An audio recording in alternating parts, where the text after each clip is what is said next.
Hello, my name is Leonard Small. Officially, I'm Reverend Dr. Leonard Small. I pastor the Litway Missionary Baptist Church in Savannah, Georgia, located at 2335 Shell Road in the Thunderbolt community.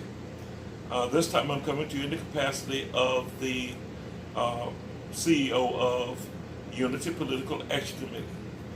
I want to tell you a story. It's an extraordinary story. About 7, 8 years ago, a lady by the name of Carolyn Small was out having a drive and had a confrontation with the police. Carolyn Small then led the police on a slow chase through the streets of Brunswick, Georgia. Ultimately, State Patrol and local sheriff's officers and others got involved. Finally, they hemmed her up into a spot where her car was trapped against a light pole with police officers' cars on the side and behind, so she couldn't go anywhere. The state patrolman got out and started approaching the vehicle. Police officer pulled his service revolver and shot her from behind and killed her. Carolyn Smalls was sitting in a car, unarmed, after a slow police chase. And the sad thing about it is she didn't have to die at all. She was no grave threat. She was no imminent threat to anybody. So she's killed by the police officer. The state patrolman that got out and was approaching first toward her on the driver's side ducked away because he didn't expect the guns to go off. He didn't expect shooting to take place. But Carolyn was killed. Unmerited, unauthorized, wantonly, and without justice or just cause. She was not a fugitive from justice that the FBI was looking for. She was not a bank robber who just robbed a bank and was getting away. She simply refused to be stopped. And then when she was trapped, she was stopped and was being approached by a police officer, and another police officer shot her. There was a big hoorah, Lord, oh God, something's got to be done, something's got to be done. And nothing was done. The DA, judges, police department, sheriff's office, Glenn County, Georgia, covered it up, took care of their own, and this lady died with no justice and no fair treatment in America, land of the free, home of the brave. Liberty and justice for all, but not that day and not for Carolyn Small. Now, most of you always get the idea, and I even had a reporter alluded to it the other day when we were fighting against the unfair fire tax here in Savannah. They tried to call it a fire fee, but if you're doing it for everybody in the corporate entity, it's not a fee, it's a tax. Take a little economics to help you with that. Those are facts. Now, but here's what you need to understand. Carolyn Small was killed. They snatched justice from her. They suspended the guy with pay for a little while, put him back on the force.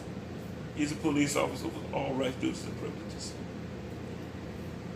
Fast forward a few years. He and his wife, he's had a tumultuous relationship, been called to question for domestic violence and other things. So he and his wife separate. And not divorced, but they are indeed separated. He is charged with stalking them, threatening them. He's arrested. He's taken to court in Glenn County by those people who he used to work with, of course, because police often work with the DA and the judges. So they give him a bail. He violates that bail. Should have been locked up, should have been put in prison. Violates that bail. Still messes with the folks, still follows them. They gave him the bail, they got the reports of what he'd done to violate the bail, they still don't put him back in jail. So a few days ago, he finally hit the boiling point, because that's what crazy people do. They go crazy. He finds them. He kills his wife. He kills her boyfriend. And then when they chase him and run him down a little bit, he actually does a little bit of a standoff with police officers, and then he kills himself. So why is this tragic? Even for him, it's because he had enough chances to have been saved himself from himself. Carolyn Small should have gotten put in prison because he killed this woman, and he had no business doing it. She was not an imminent threat to either him or those who were with him, and he killed her and got away with it. And a few years later, he kills 2 other people and his own fool self, with the DA, the sheriff, and the judge who had him in front of him on enough of occasions to have kept this from happening. Now, I don't know his wife. I don't even know her boyfriend or their people. All I know is somebody needs to hold them accountable. If the people in Glenn County, the people of Brunswick, Georgia, don't hold them accountable, somebody, this judge has no business still being a judge. I don't even know the judge's name. I didn't go that far. I just know this crazy man that we told them should have been locked up years ago, killed 2 other people and killed himself, and put a lot of other folk in harm's way. And also, I'm sick and tired of y'all thinking that everything I do is about black and white. Carolyn Small was not a black person. She was a poor person. She was a person whom justice was snatched from. She just happened to be white. And yes, we protested that too. Because this is not about black and white. Even racism is not about black and white. It's about right and wrong. It's about fair and unfair. It's about justice and injustice. That's all it's about. And I don't know how you get around the idea that when you mess over folk, the color may be an issue, but it's not the color that counts. It's the unfairness. It's the inequity of it. It's the fact that we're supposed to be in a nation full of laws. We're in a nation of law. The rule of law is slipping away from this country. There are no rules at this point. Get all you can all you get. Sit on the can. Don't worry about nobody else. Take care of yourself. We're getting in a deeper and deeper hole with that philosophy. So here's what I think should happen. I think that people who are in charge, who are constitutionally elected or appointed, need to be held accountable at a higher standard. A lot of times people say, well, Reverend, when you got about 40 or 50 black on black crimes, why do y'all march when a police officer kills a black person unjustly? Because there is a difference between regular people having an argument and someone being empowered by the halls of justice wantonly killing somebody. They're charged to serve and to protect. They have more acquiescence in the courts than anyone else. Therefore, they should exercise more caution than anyone else. We pay them, have them put up their hands and declare an oath saying they're going to look out for everybody equitably. And because they are police officers and trained and they're carrying guns we gave them, they need to be more careful. When I was a young minister, a gentleman came to me and I didn't ask him, but I hope he doesn't mind me sharing the story. His name is Carl Ramey. And Ramey wanted to take up his family, of course. Graduated from Savannah State College at the time. It's now Savannah State University. And he was looking for a job and couldn't hardly get one. And so he came to me one day and said, uh, I've got an offer to become a police officer. But I don't want to do that, Pastor, because I'm a minister and I licensed ordained him. I licensed him into the ministry. So married him and his wife down on River Street by the Waving Girl. So we were close, and still are. And he said, I got to have a job. I got to take care of my family, but I don't want to be a police officer because I have to carry a gun. I said, Carl, brother, if there's anybody that I want to have a gun to come to my house when I have a domestic situation or to show up when there's trouble in the streets, if there's anyone I want to show up, it's a guy who doesn't want to carry a gun. It's really that simple. A few years later, it came to play.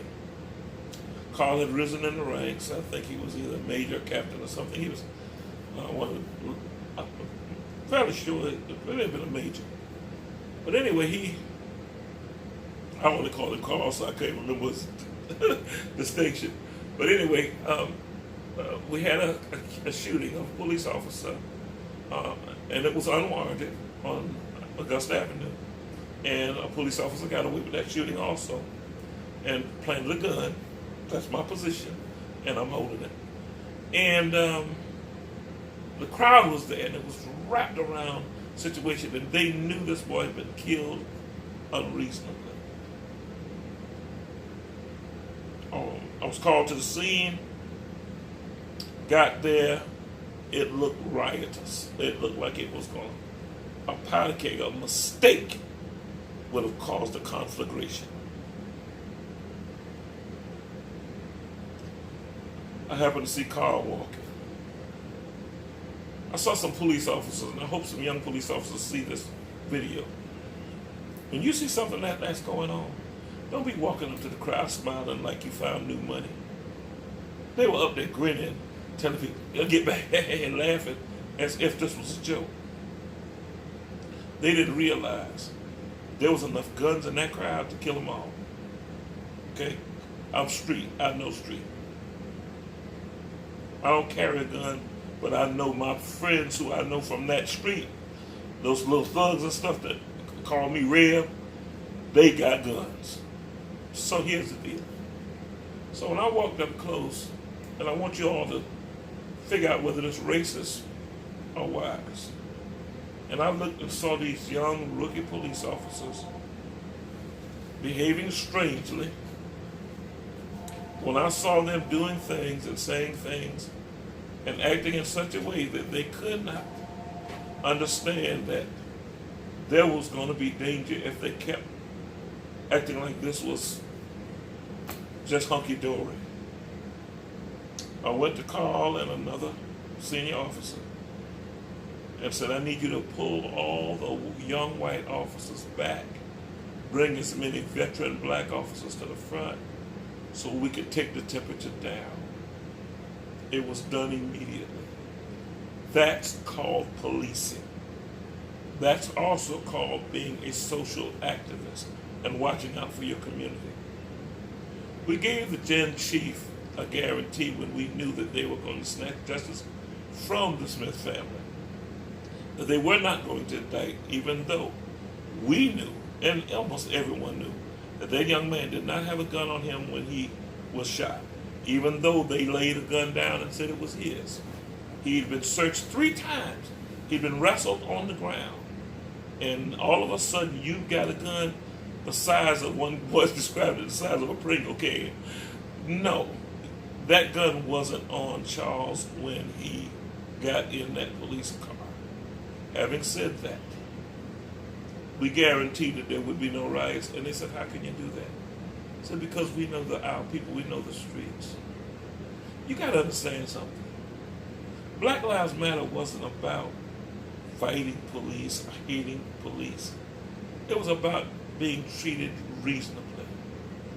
Now, why do I bring this up when the lady who was killed is not a black person?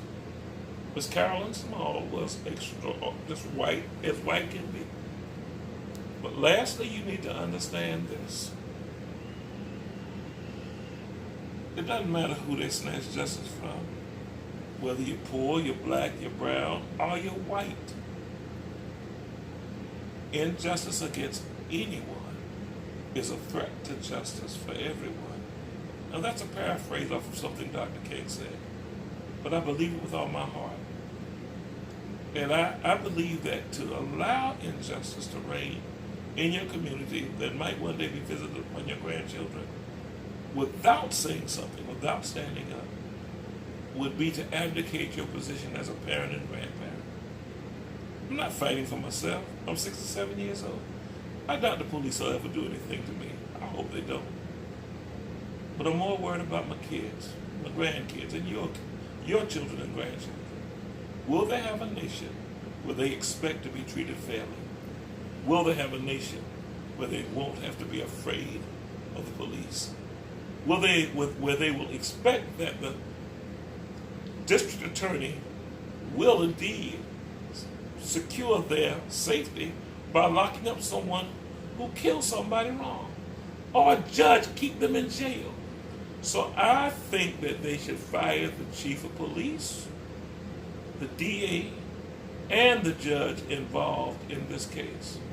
And I'm talking about officials, and I don't know any of their names, in Glenn County, Georgia. God bless you and keep you, as always, is my prayer.